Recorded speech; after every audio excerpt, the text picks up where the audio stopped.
बोलो जयकारा बोल मेरे श्री गुरु महाराज की जय। सभी गुरुमुख प्रेमियों से सब प्रेम, जय सच्चिदानंद। कितना भागों से भरा हुआ जीवन है ये एक गुरुमुख का, सेवक का, कि परमात्मा ने अपार दया करके ये जन्म दे दिया। सतगुरु की शरण मिल गई, सतगुरु के दर्शन, सतगुरु के दीदार, सतगुरु के वचन सुनने का अवसर मिलता रहता है, मिल रहा है। बड़े ही सौभाग्यशाली हैं हम। जीवन तो अनेक अनेक लोगों को इस दुनिया में मनुष्य का मिला हुआ है, लेकिन हर किसी को सतगुरु की शरण नहीं मिली। हर किसी को ऐसा सौभाग्यशाली अवसर नहीं मिला हुआ। जीवन मनुष्य का मिलना बहुत बड़ी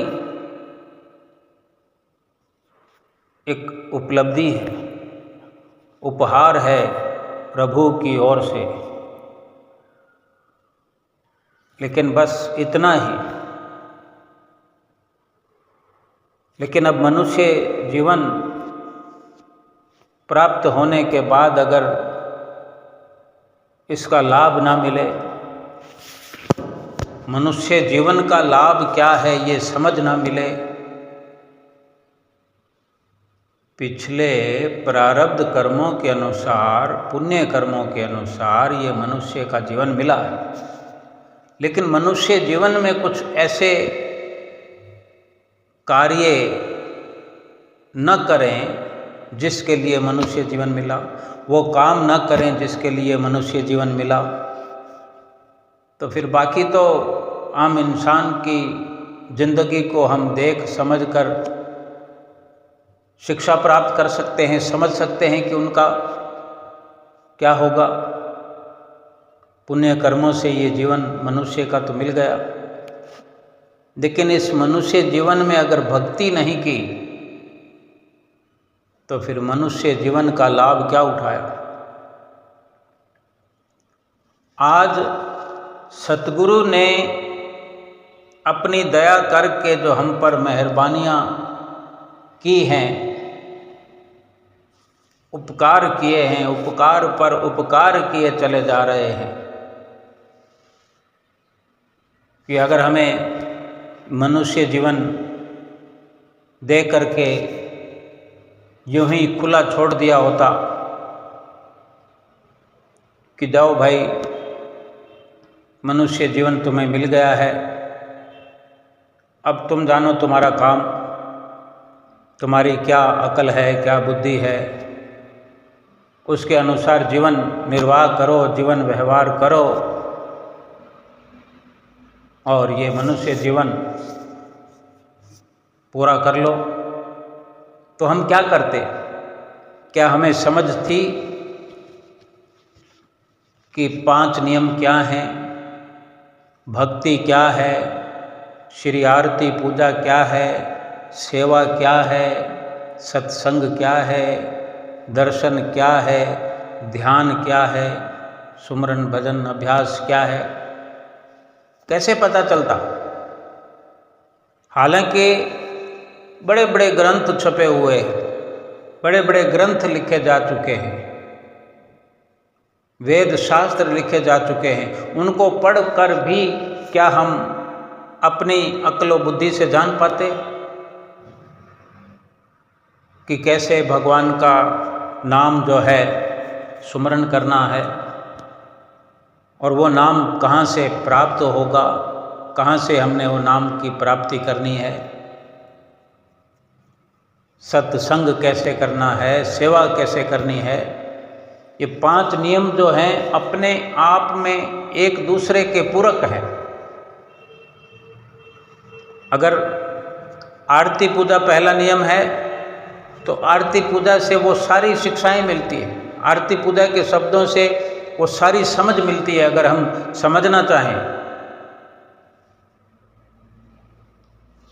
ये सब सतगुरु की कृपा होने पर भी अगर हम अपनी ओर से पुरुषार्थ ना करें तो भी लाभ नहीं होगा। आरती पूजा से सेवा की भी समझ मिलती है, सत्संग की भी समझ मिलती है, दर्शन ध्यान की समझ मिलती है कि सेवा का क्या अवसर है। आरती पूजा में ही हम गाया करते हैं कि गुरु की सेवा सब सुख खान, सेवक पावे दरगह मान। सत्संग का भी जिक्र आता है, भजन सुमरन का भी जिक्र आता है। कुछ आरती में शब्द हैं, कुछ विनती में शब्द हैं, कुछ स्तोत्र में शब्द हैं, कुछ छंद में, कुछ स्तुति में, कुछ अमृत वेले में, कुछ गुरु महिमा में। ऐसे ऐसे गूढ़, ऐसे ऐसे राज से भरे हुए, गहरे गहरे राज से भरे हुए एक एक शब्द आरती पूजा के पूरे इस प्रोग्राम में हमें समझने को मिलते हैं और समझने के बाद फिर उस पर अमल करने का अवसर मिलता है। और जो सेवा का नियम है, सेवा करते हैं हम, तो सेवा करते हुए भी हमें आरती पूजा की समझ मिलने लगती है, सेवा करते हुए दर्शनों की समझ मिलने लगती है, सेवा करते हुए सुमरन भजन सत्संग की समझ मिलती है। सेवा करने से ही अनुभव होता है कि सत्य क्या है, झूठ क्या है। जब सेवा का लाभ मिलने लगता है, जब सेवा को दिल से किया जाए, सेवा को भाव से किया जाए, सेवा को अपने लिए किया जाए, अपने आप के लिए, अपने भले के लिए किया जाए, ये समझ कर कि ये मेरा अपना लाभ है, मेरा इसमें भला निहित है। और सत्संग का जो अवसर मिलता है, बार बार सत्संग हम सुनते हैं, सतगुरु की चरण शरण में बैठते हैं, सतगुरु के मुखारविंद से वचन सुनते हैं, कम से कम हुक्मनामा तो रोज सुनते हैं। सतगुरु का दर्शन करते हुए सत्संग सुनना, ध्यान सतगुरु की ओर लगाते हुए सत्संग श्रवण करना, ध्यान सतगुरु का करते हुए सुमरन करना। बेशक 5 मिनट का ही मौन ध्यान श्री आरती पूजा में दोनों समय कराया जाता है, सिखाया जाता है। और फिर इसको आगे बढ़ाने के लिए 2 घंटे का हमें हमेशा पाठ पढ़ाया जाता है कि सुमरन भजन अभ्यास को 2 घंटे करना है। ये समझ कहाँ से मिलती अगर सतगुरु की शरण ना मिली होती। केवल परमात्मा ने मनुष्य का जन्म दे करके हमें अपनी मन मर्जी पर छोड़ दिया होता और अपनी मन मति से, अपने मन के मुताबिक, मन के कहने पर, मन की रहनुमाई में चल करके कैसे हम अपनी जीवात्मा का कल्याण करते, कैसे भक्ति की प्राप्ति होती।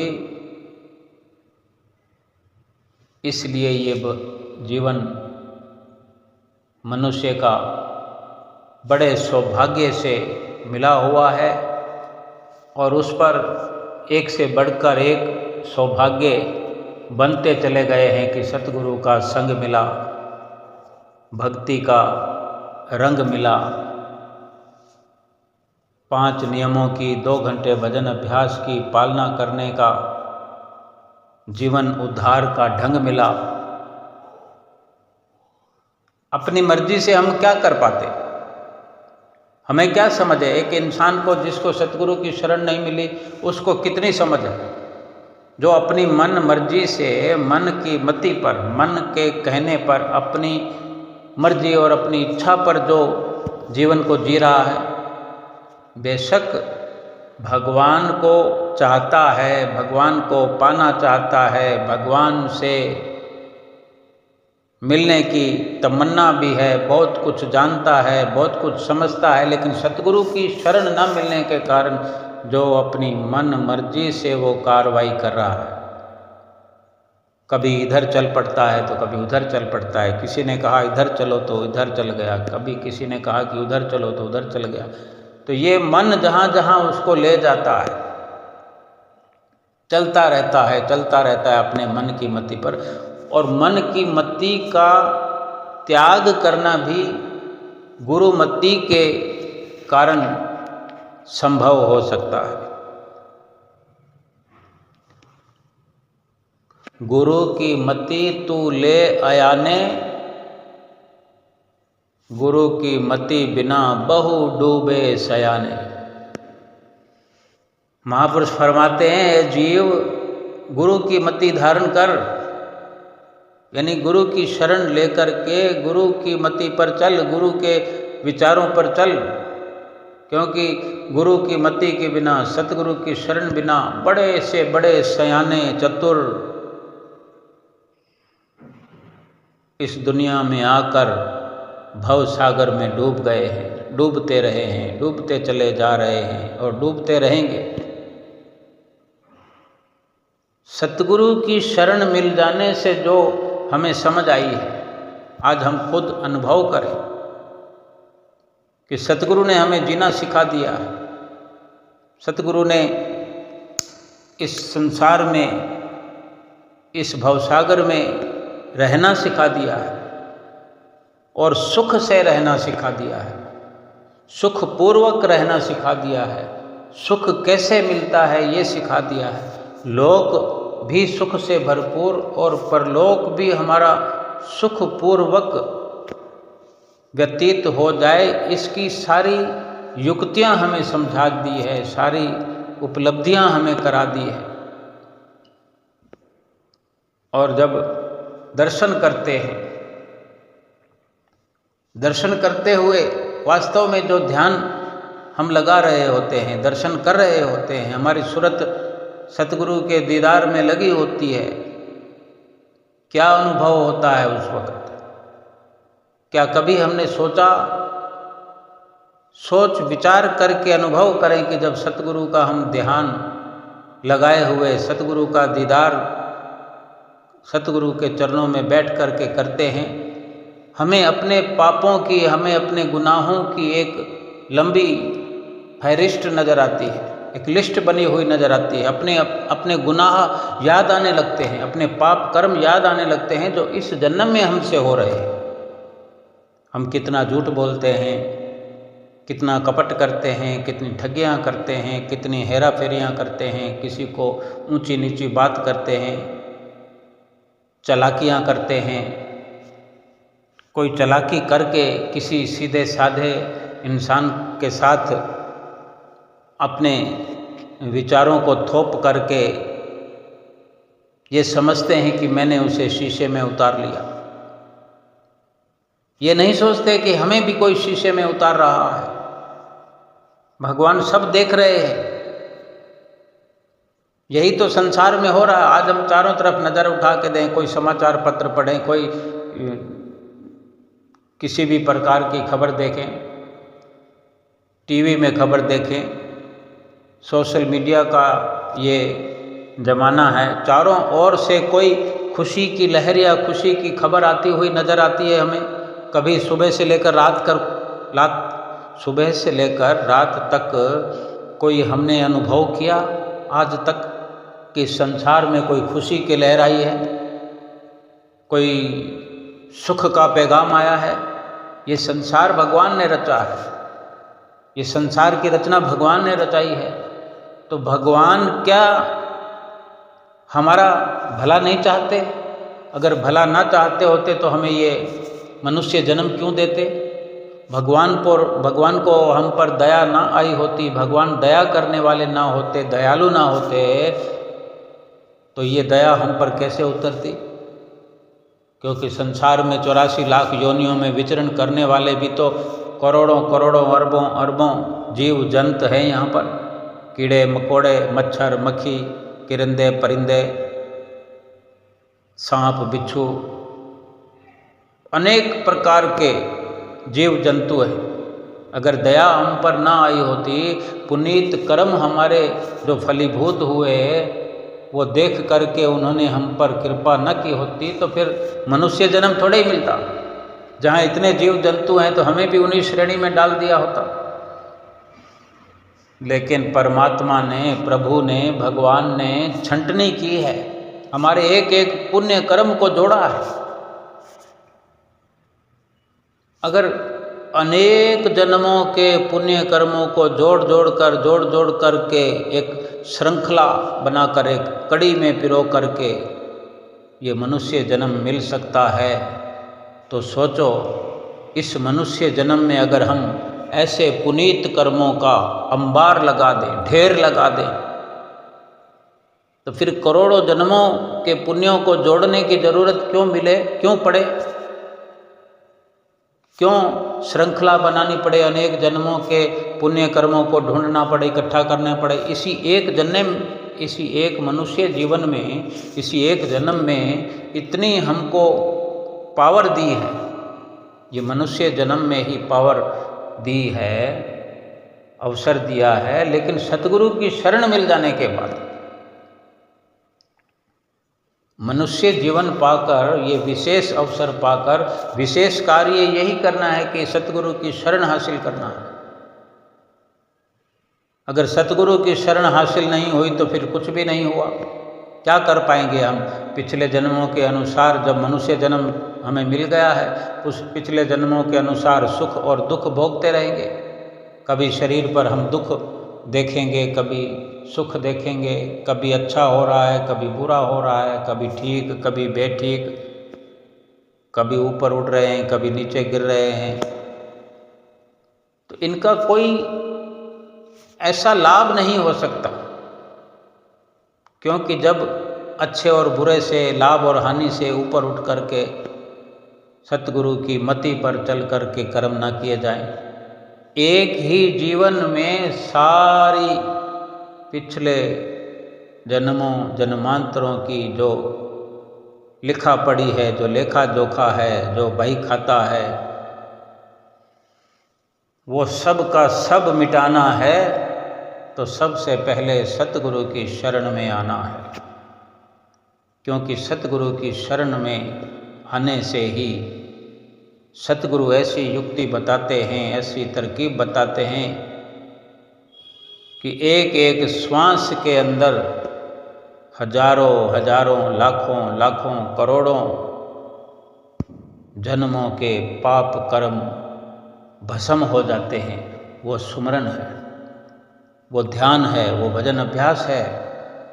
जब हम सुमरन भजन अभ्यास कर रहे होते हैं तब कैसी विचारधारा हमारे अंदर होती है, दर्शन कर रहे होते हैं तब हमारे अंदर कैसे विचार चलते हैं, जब आरती पूजा कर रहे होते हैं तो कैसी विचारधारा हमारे अंदर चलती है, जब सेवा कर रहे होते हैं तो क्या विचार हमारे अंदर चलते हैं, वो सब हम अपना अनुभव करें। केवल ये नहीं कि आरती पूजा के अंदर खड़े हों तो फिर हम टाइम देखते रहें, घड़ी देखते रहें, कब पूरी होगी, कब पूरी होगी, कब ख़त्म होगी, कब जान छूटेगी, अभी बहुत लंबी आरती पूजा है। सेवा कर रहे हों तब भी ऐसा सोच विचार रखें, टाइम देखते रहें। इस प्रकार हिसाब किताब नहीं लगाना है 5 नियमों की पालना करते हुए, बल्कि दिल से श्री आरती पूजा करनी है। एक एक शब्द को, एक एक शब्द के गूढ़ रहस्यों को समझने का प्रयास करना है, पर्दा उठाना है एक एक शब्द से कि क्या समझाया जा रहा है आरती पूजा के शब्दों के माध्यम से। सेवा जो करते हैं तो सेवा के अंदर अनुभव करें। अगर अनुभव करेंगे, जानने की कोशिश करेंगे तो सेवा, श्री आरती पूजा, सत्संग, सुमरन, दर्शन, ध्यान, इन सभी को करते हुए अपने पाप कर्म जो हमें याद आएंगे, बेशक इस जीवन के ही सही, क्योंकि इस जीवन में भी इतने पाप हम कर चुके हैं, लेकिन जब वो पाप याद आते हैं, सामने हमें दर्शन करते हुए, आरती पूजा करते हुए, सेवा, सत्संग और सुमरन करते हुए पापों का जो स्मरण हो आता है, याद बनाती है, तो एक पश्चाताप हमारे अंदर से उठता है और क्षमा याचना के हम भीतर ही भीतर गीत गाते हैं, क्षमा याचना की पुकार करते हैं कि जो मैं अब तक करता रहा हूँ वो मुझसे बहुत बड़े गुनाह हुए, मुझे माफ़ी मिल जाए, मुझे क्षमा मिल जाए और आगे के लिए ऐसे कर्म, ऐसे पाप मैं नहीं करूँगा। और वास्तव में ऐसी सारी प्रेरणाएं ये सतगुरु की दया से प्राप्त होती है, सतगुरु की कृपा से प्राप्त होती है, सतगुरु की रहमतों से प्राप्त होती है। तो सतगुरु की शरण में तो आना हमारा पहला काम है। मनुष्य जीवन प्राप्त करने के बाद यही एक अहम कार्य है जो मनुष्य जीवन में करने वाला है, सतगुरु की शरण हासिल करना। और सतगुरु की शरण हासिल करने के बाद में फिर कोई मुश्किल काम नहीं है, फिर तो सतगुरु के हवाले अपने आप को कर देना है और सतगुरु स्वयं हमें संभालने वाले हैं, हमारा ध्यान रखने वाले हैं, हम पर नज़र रखने वाले हैं। कोई कहीं अनहोनी, कोई ऐसी दुविधा हम पर आने ही नहीं देंगे, क्योंकि हमने जो स्वीकार कर लिया सतगुरु की शरण में आकर के कि हमने सतगुरु की मति पर चलना है, मन की मति को हमने त्याग देना है, मन को अपने सतगुरु के चरणों में सौंप देना है। और ये विचार हम बड़ी आसानी से अगर हम स्वीकार करते हैं कि हम आरती पूजा नित्य प्रति करें, सेवा का अवसर नित्य प्रति प्राप्त करें, सत्संग का भी रोज का रोज हमें ये नियम स्वीकार्य हो कि हम सत्य का संग करें, झूठ से किनारा करें, सत्संग के वचन सुने, पढ़ें या सुनाएं, यानी ये जुबां गुण अनुवाद गाती रहे, सतगुरु की महिमा के गीत गाती रहे और खुद भी अपने आप में ये संकल्प दोहराते रहें कि मैंने स्वयं करना है और दूसरे के लिए प्रेरणा बनना है। सतगुरु से प्रेरणा लेकर ऐसी अमली कार्रवाई करें जो कि दूसरों के लिए भी हम प्रेरणा बन जाए। हर कार्य हमारा, हर कर्म हमारा दूसरों के लिए प्रेरणादायक हो। हम अपने घर में बड़े हैं तो ऐसा हमारा जीवन होना चाहिए, ऐसा व्यवहार होना चाहिए कि सतगुरु की आज्ञा को ही शिरोधार्य करके हम पल पल, श्वास श्वास इस जीवन को व्यतीत करते रहे। संसार के सुख बेशक मन मति से इंसान पा लेते हैं, पा रहे हैं, जिनके प्रारब्ध में सुख लिखा है, शरीर का सुख उन्हें मिल रहा है। किसी ने दान किया, पुण्य किया, किसी ने योग साधनाएं की, किसी ने किसी की मदद की, इन सब के बदले बढ़ चढ़ करके इस जीवन में उसे शरीर का सुख मिलता है, धन का सुख मिलता है, परिवार का सुख मिलता है। सुख वैभव को प्राप्त करके वो सुखपूर्वक ये जीवन तो व्यतीत कर लेता है। लेकिन फिर क्या एक जीवन में सब पूर्ति हो जाती है? किसी भी प्रकार से कोई पूर्ति हो सकती है? एक जीवन तो मात्र एक ट्रेलर है, एक सैंपल है, यहाँ से शुरुआत है। हम चाहे तो ऊपर जा सकते हैं, चाहे फिर नीचे जा सकते हैं। ऊपर जाने वाले यानी 84 लाख योनियां भोग कर आए तो ये नर योनि मिली। अब नर योनि को पाकर के नारायण के अगर गीत गाते हैं, नारायण की भक्ति करते हैं, सतगुरु की शरण पा करके नारायण की प्राप्ति वाला यत्न करते हैं, प्रभु की प्राप्ति वाला यत्न करते हैं, पुरुषार्थ करते हैं, भक्ति की कमाई करते हैं, तो नर से नारायण ही बन जाएंगे। और नर योनि में नारायण वाले रास्ते पर नहीं चले, प्रभु की भक्ति वाले रास्ते पर नहीं चले, सतगुरु की शरण भी हासिल नहीं की, तो नर से जानवर भी बना दिए जाएंगे। यानी 84 लाख योनियों को छोड़कर आए और 84 लाख योनियों में ही बड़ी सरलता से चले जाएंगे, क्योंकि 84 का प्राप्त करना बड़ा सरल है। अगर 84 लाख योनियों को पाना सरल है, तो अगर सतगुरु की शरण मिल जाए तो प्रभु की प्राप्ति करना उससे भी सरल है। भक्ति करना इसलिए मुश्किल लगता है कि सतगुरु की शरण को हासिल करने के बाद भी, सतगुरु की शरण में आने के बाद भी स्वीकार नहीं किया, सतगुरु की मति को अपनाया नहीं, अमली जीवन का लक्ष्य बनाया नहीं। सतगुरु की शरण हासिल कर लेने के बाद भी हम खाली के खाली रह जाते हैं, कोरे रह जाते हैं। उसका यही एक कारण है कि हम खुद अनुभव करें कि हम आरती पूजा करते हैं तो अपने मन को पूरा लगा नहीं पाते। मन लगता है या नहीं लगता, ये सवाल नहीं है, बल्कि सवाल ये है कि मन को हम लगाते हैं या नहीं लगाते, क्योंकि मन को जहाँ लगाओ वो वहीं पर लगता है।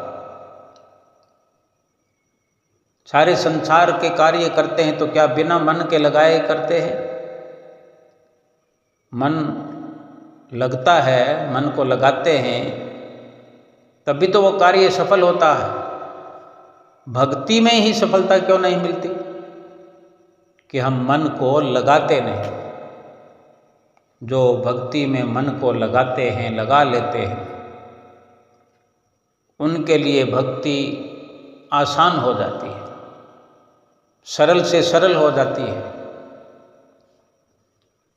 और जिसने इस जीवन में भक्ति को आसान से आसान बना लिया, सरल से सरल बना लिया, सतगुरु की प्रसन्नता को पा लिया, उसका ये जीवन भी सफल और परलोक भी सफल। 84 लाख योनियों के सब कर्म भस्म हो जाएंगे, नाश हो जाएंगे, सारा लेखा जोखा समाप्त हो जाएगा, कोई हिसाब किताब बाकी नहीं रहेगा। और ये आत्मा श्री आरती पूजा करने से, सेवा करने से, सत का संग करने से, सतगुरु का बार बार दर्शन करने से, सतगुरु का बार बार ध्यान करने से, ध्यान में लीन होकर रहने से आत्मा पवित्र, पाक, साफ होकर के उसी पवित्र परमात्मा के साथ एकाकार हो जाएगी। कहीं कोई मुश्किल भगवान ने नहीं रखी। भगवान ने इस संसार के अंदर इंसान बनाकर हमें भेजा है, तो सारी शरीर की जैसे मूलभूत सुविधाओं का ख्याल रखा हुआ है। शरीर की ज़रूरतों को पूरा करने के लिए सारी योजनाएं बनाई है, सारी सुख सुविधाएं बनाई है।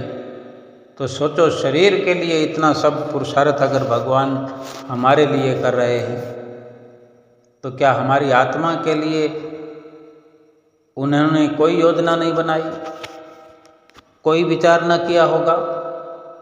ये हमें जानने की ज़रूरत है। लेकिन हम केवल संसार की मन लुभावन सुख सुविधाओं में लीन होकर के मन को उस पर कुर्बान कर देते हैं। मन का लगना तो एक बात, मन को ऐसा लिप्त कर देते हैं कि जोर लगाने पर भी बड़ी मुश्किल से मन वहाँ से हटता है। लेकिन जो अपने मन को संसार से हटाने का प्रयास करते हैं, थोड़ा थोड़ा प्रयास करते हुए भी मन को संसार से, संसार के झूठे क्षणभंगुर नाशवान पदार्थों से, झूठे सुखों से हटाने में कामयाब हो जाते हैं एक दिन।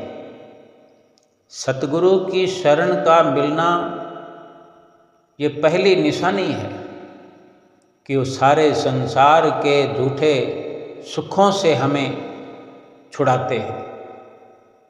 संसार के जो झूठे सुख हैं वो सुख कहने के काबिल नहीं है, बल्कि वो असल में दुख है। सुख तो वो नकली हैं, लेकिन दुख वो असल के हैं। इसमें कोई संशय मात्र भी, लेस मात्र भी कोई सोचने विचारने की बात नहीं है।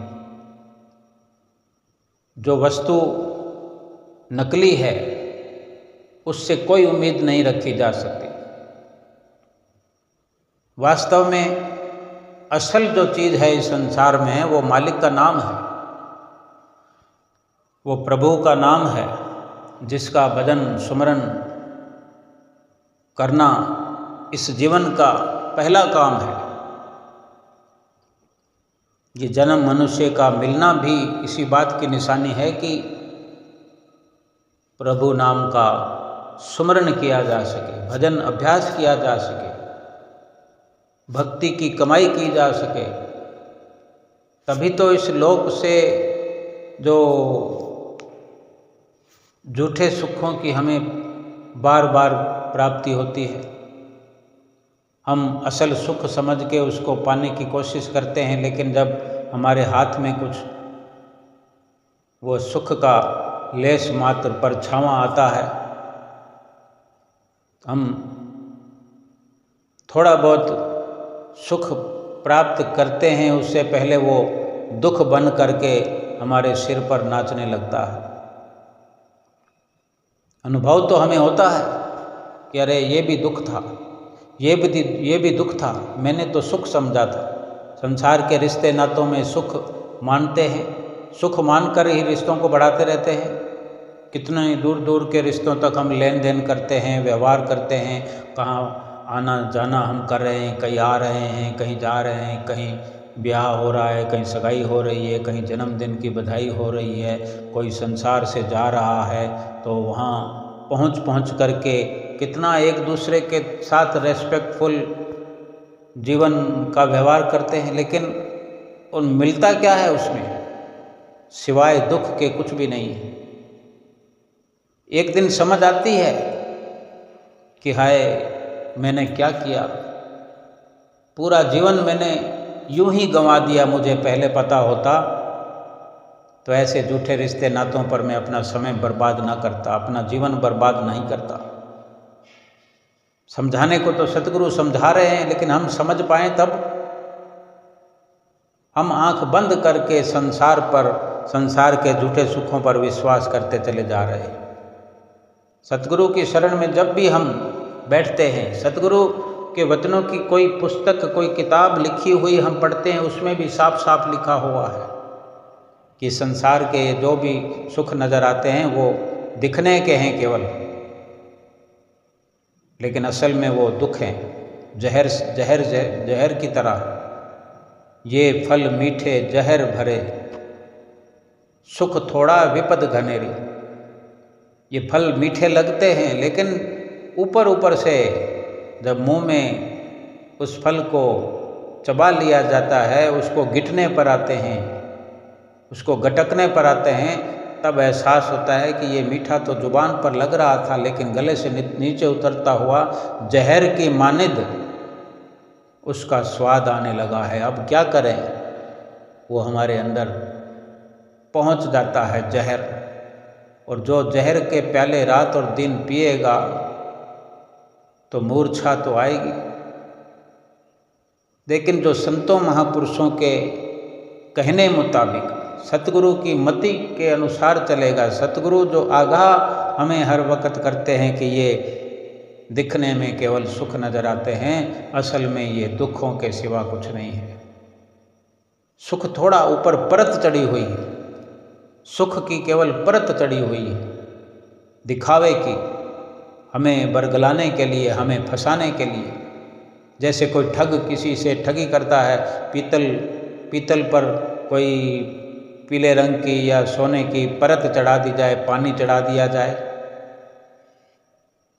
दिखने में कैसा वो सोने के मुताबिक दिखेगा, बल्कि सोने से भी सुंदर दिखाई देगा। लेकिन जब असलियत खुलेगी तो कितना दुख हाथ लगेगा।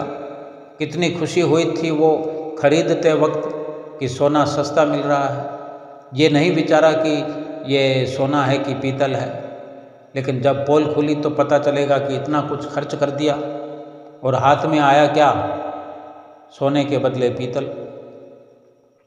सारे संसार की यही दशा है, सारे संसार का यही रोना है। जहाँ जहाँ भी हम नज़र उठाकर देखें, हर कोई दुखी है, परेशान है। किसी को कोई दुख है, किसी को तन का दुख है, किसी को मन का दुख है, किसी को धन का दुख है, कोई रिश्तों से परेशान है, कोई आर्थिक तंगी से परेशान है, कोई मानसिक स्थिति से परेशान है, कोई शारीरिक स्थिति से परेशान है।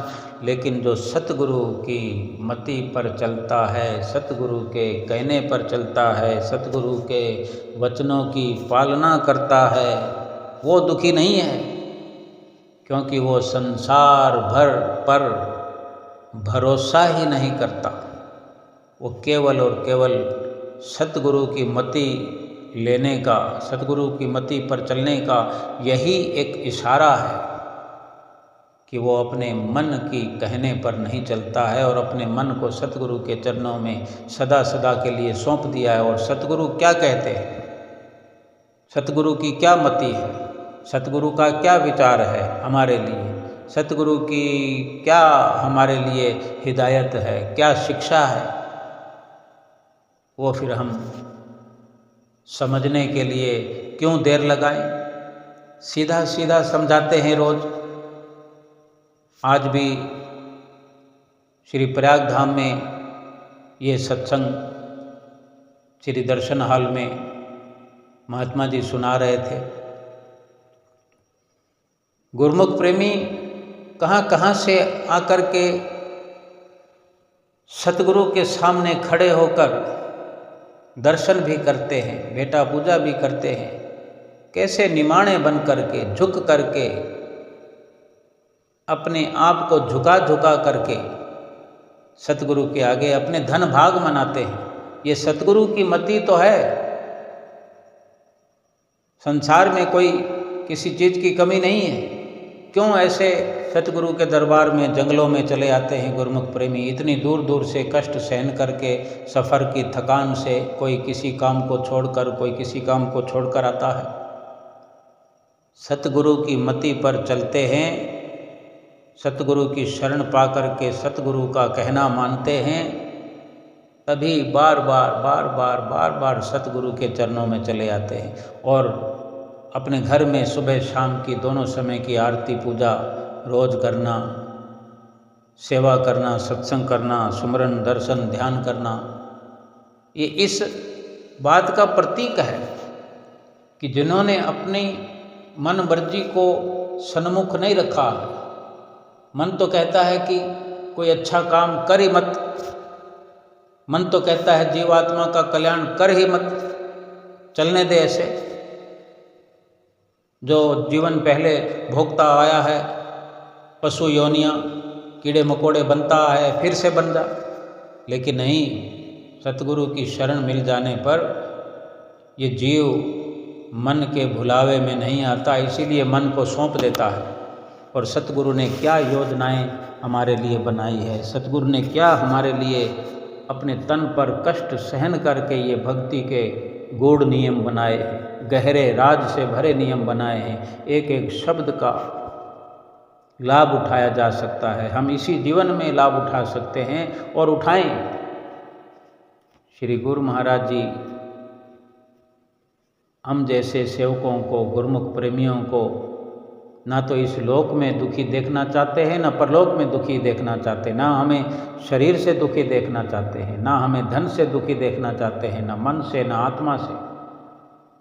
पूर्ण तौर पर हमें सुख स्वरूप बना देना चाहते हैं कि जब तक इस लोक में रहें हमारा शरीर स्वस्थ रहे, मन स्वस्थ रहे, आत्मा स्वस्थ रहे और भजन भक्ति को बड़े आसानी से करते हुए अपना लोक और परलोक संवार सके। आज के जो वचन महात्मा जी ने सुनाए, आओ सुनते हैं। हम रोजाना सत्संग में ये श्रवण करते हैं कि हम सभी गुरुमुख जन बड़े ही सौभाग्यशाली हैं, क्योंकि सभी गुरुमुखों को रोजाना अपने महाप्रभु जी का पावन श्री दर्शन दीदार होता है।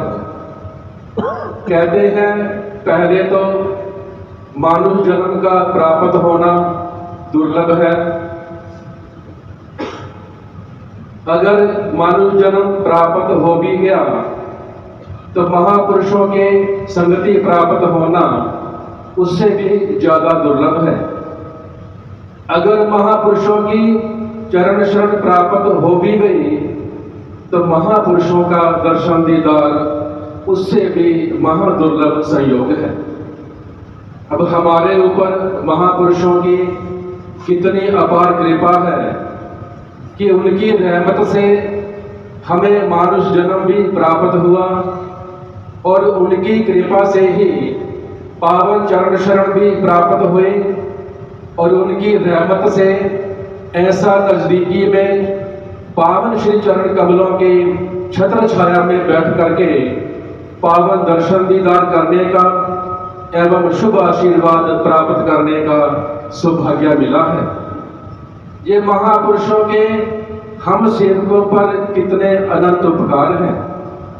महापुरुष हमेशा हमें सचेत करते हैं और समझाते हैं कि ये जो मानव जन्म प्राप्त हुआ है ये किसी मकसद को पाने के लिए प्राप्त हुआ है और उस मकसद को पाने के लिए सबसे जरूरी है कि भक्ति की कमाई करना।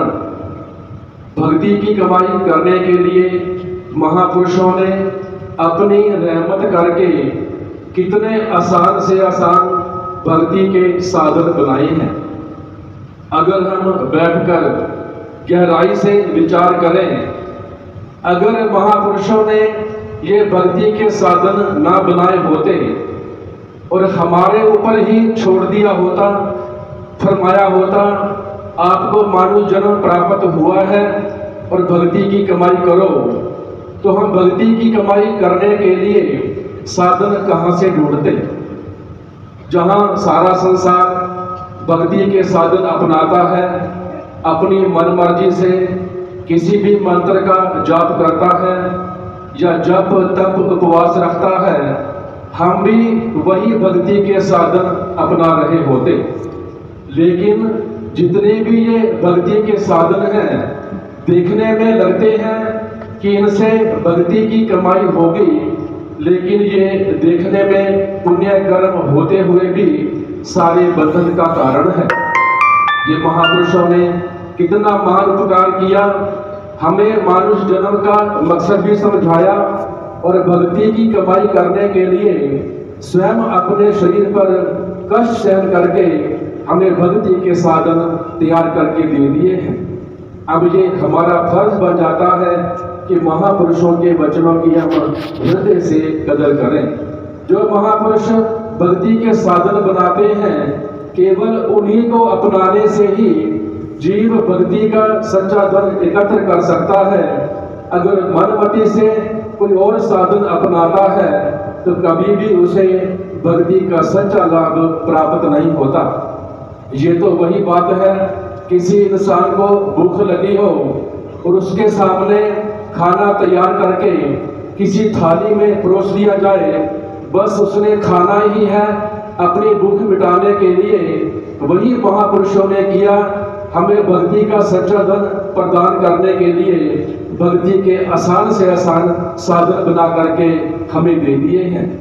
अगर अब हम इन साधनों को नहीं अपनाते हैं, महापुरुषों की आज्ञा को नहीं मानते हैं, फिर ये हमारे अंदर भारी कमी है। महापुरुषों ने अपनी तरफ से किसी प्रकार की कोई कमी नहीं छोड़ी भक्ति का धन प्रदान करने के लिए। अगर कमी है तो हमारे अंदर है। हमें महापुरुषों के वचनों को सच सच मान करके उनकी आज्ञा की पालना करनी चाहिए। कहते हैं सेवक वही जो आज्ञा माने, रहे प्रेम में हुक्म पछाने, गुरु की आज्ञा सच कर माने, छोड़ ख्यालों के ताने बाने। सेवा का ये फर्ज बन जाता है महापुरुषों की आज्ञा को शिरोधार्य करके उनके वचनों पर चलता ही जाए। अगर सेवक मनमर्जी से मनमति करता है, कोई भी कार्य करता है तो मन के अधीन होकर के करता है, तो वो कभी भी महापुरुषों की आज्ञा को नहीं मान करके भक्ति के धन को प्राप्त नहीं कर सकता। जो भी महापुरुष वचन फरमाते हैं वो सेवकों के कल्याण के लिए होते हैं और सेवक को कभी भी महापुरुषों के वचनों पर संशय नहीं करना चाहिए। अगर हम मन के अधीन होकर के महापुरुषों के वचनों पर संशय कर जाते हैं तो कभी भी हम भक्ति की दौलत को प्राप्त नहीं कर सकते। उधर से हम मानते हैं कि महापुरुष पूर्ण पारब्रह्म परमेश्वर का रूप है और दूसरी तरफ उनके वचनों पर संशय करने लग जाते हैं। जब जब भी जीव के अंदर संशय का बीज फूटता है वो केवल महापुरुषों की कृपा से दूर हो सकता है और वो दूर तभी होगा जब महापुरुषों की आज्ञा को हम हृदय से मानेंगे। कितनी महापुरुषों ने इतनी अपार कृपा की है, भक्ति के आसान से आसान साधन बनाए हैं। फरमाते हैं श्री आरती पूजा सुबह शाम हर सेवा को नित्य नियम से रोजाना करनी चाहिए। फरमाया है आरती का एक एक शब्द मन को गहरी चोट मारता है। जहां भी हो, जैसे भी हो, घर में हो, बाहर हो, टूर में हो, बस में, ट्रेन में, कहीं पर भी हो, आपको सुबह शाम बिना नागा आरती पूजा का नियम निभाना चाहिए। दूसरा, गुरु दरबार की निष्काम भाव से सेवा करनी चाहिए। गुरुमुख का ये परम कर्तव्य बन जाता है कभी भी गुरु दरबार की सेवा को बोझ ना समझे। अगर दरबार की सेवा को बोझ समझता है तो उसका मतलब साफ है उसकी हालत भी मजदूर के जैसा हो जाती है जो अपने काम को हमेशा बोझ समझता है और समय देख करके चलता है। कब मेरा समय पूरा होगा, मुझे तनख्वाह मिलेगी और मैं चला जाऊंगा। लेकिन गुरुमुख जन कभी भी गफलत नहीं करते, चाहे सारा दिन सेवा करनी पड़ जाए, बिल्कुल श्रद्धा से प्रेम से सेवा करते हैं, क्योंकि सेवक को ये मालूम होता है अगर मैं सेवा करता हूँ तो उसके पीछे भी महापुरुषों की ताकत काम करती है। सेवा में गुरुमुख को कभी भी किसी प्रकार की थकान नहीं होती, क्योंकि यदि महापुरुषों की पावर काम करती है तो गुरुमुख का तो सेवा में थकने का मतलब ही नहीं होता। तीसरा, गुरुमुख को हमेशा सत्संग का सेवन करना चाहिए। ये महापुरुषों ने फरमाया है सत्संग करे सुने ये सेवक का फर्ज बन जाता है। चौथा, महापुरुष फरमाते हैं एक एक श्वास की कीमत तीनों लोगों से भी बढ़कर है। श्वास श्वास के अंदर नाम का सुमरण करना चाहिए, एक भी श्वास जाया नहीं जाए। हमेशा अपने श्वासों को भक्ति के लेखे में लगाना चाहिए। और गुरुमुख करते भी हैं, कभी अपने समय को बर्बाद नहीं करते, कभी फिजूल बातों में समय व्यर्थ नहीं गवाते, क्योंकि वे जानते हैं हमारा एक एक श्वास बड़ा ही कीमती है। ये मानव जन्म जो महापुरुषों की कृपा से मिला है, किसी मकसद को पाने के लिए मिला है और हमने इसी जन्म के अंदर ही अपने लक्ष्य को प्राप्त करना है। पांचवा नियम महापुरुषों ने फरमाया है हर गुरुमुख के लिए जरूरी है 2 घंटे का भजन अभ्यास। महापुरुषों ने कितनी अपार कृपा की है। जानते हैं आजकल जो व्यक्ति है बड़ा व्यस्त है, समय नहीं मिलता, 2 घंटे लगातार नहीं बैठ सकता, तो महापुरुषों ने भी समय के हिसाब से अपने आप में बदलाव ला दिया है। फरमाते हैं अगर कोई 2 घंटे लगातार नहीं बैठ सकता तो दिन में 2 बार 3 बार या आधा आधा घंटा करके 4 बार में, लेकिन नियम को पूरा करना बहुत ही जरूरी है। कितनी महापुरुषों की कृपा है। कई प्रेमी आते हैं, विनती करते हैं, स्वामी जी हम रोगी हैं, हमारे को शारीरिक रोग लगा हुआ है, 2 घंटे लगातार बैठ नहीं सकते, तो महापुरुष वर्णन करते हैं कोई बात नहीं, बैठ करके ना सही आप लेटे लेटे भी इस नियम को पूरा कर सकते हैं।